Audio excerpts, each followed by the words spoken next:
जन्म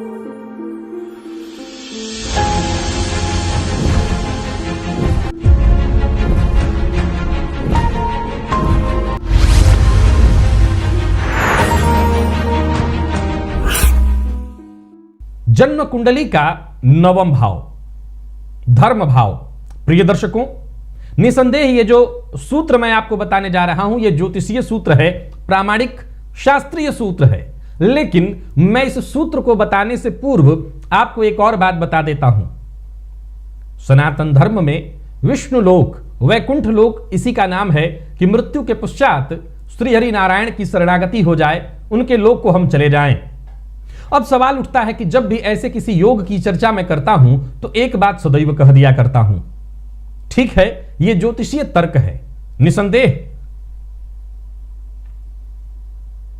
वेदो नारायण साक्षात, वेद साक्षात नारायण है, और नारायण का नेत्र, या यूं कहें कि वेद का नेत्र, तो वेद का नेत्र अर्थात नारायण का नेत्र ही ज्योतिष है। ज्योतिष अपने आप में संपूर्ण आध्यात्म है। लेकिन इसके बावजूद आज जहां कि हम केवल और केवल सकाम ही जीते हैं, हमारे जीवन में निष्काम जैसी कोई चीज ही नहीं है, वहां पर केवल ज्योतिषीय सूत्र के आधार पर मोक्ष की प्राप्ति हो जाना, वैकुंठ लोक का गमन हो जाना,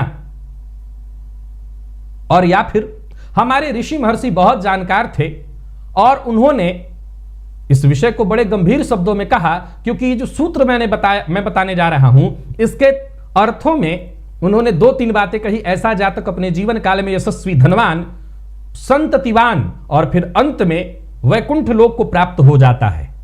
तो वहीं मोक्ष के योगों में भी ऐसी बातें कही जाती हैं कि आपको जीवन काल में सभी सुख और अंत में आप मोक्ष को प्राप्त हो जाएं।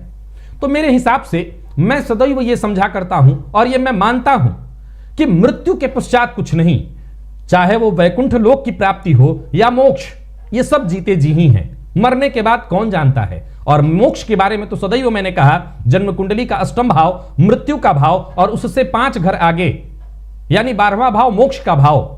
मृत्यु का भान हो जाए जिसको, मृत्यु को जो समझ ले वही मोक्ष को पा गया। तो मृत्यु को जानना ही मोक्ष है। अब बात वैकुंठ लोक की आ रही है तो इसका एक ही मतलब समझ में आता है कि ऐसा व्यक्ति जो अपने जीवन काल में हर प्रकार के सुखों से युक्त और श्री हरि विष्णु के शरण में बना रहे, नारायण की शरण में बना रहे, तो यही वैकुंठ लोक है। उससे और कोई वैकुंठ लोक ढूंढने की आवश्यकता नहीं है, क्योंकि जिन्होंने इन सूत्रों को लिखा वो भी मुझे लगता है जीवित रहते ही लिखे। तो मरने के बाद किसको क्या मिल रहा है, अब ये बिना मरे कौन बताएगा, और फिर मरने के बाद कौन बताएगा। तो ये तो बस गूंगे का गुड़ ही है कि गुड़ खाकर गूंगा बता नहीं सकता कि लग कैसा रहा है। फिर भी ज्योतिषीय सूत्र है, आप इसे नोट करिए। जन्म कुंडली में नवम भाव का स्वामी, भाग्य भाव का स्वामी, धर्म भाव का स्वामी केंद्र, यानी केंद्र के चारों घर 1, 4, 7, 10 अथवा त्रिकोण पंचम नवम में कहीं भी किसी भी शुभ ग्रह के साथ यहां याद रखिएगा, अगर गुरु हैं तो गुरु अकेले नहीं, किसी के साथ होने चाहिए, और वो भी शुभ ग्रह। आगे कहा कि वो ग्रह जिसके साथ नवम पति हो, वो ग्रह या तो स्वगृही हो, मूल त्रिकोणस्थ अथवा उच्च का हो, या तो उच्च का हो, मूल त्रिकोण या स्वगृही। यह शर्त याद रखिए कि नवम पति केंद्र अथवा त्रिकोण में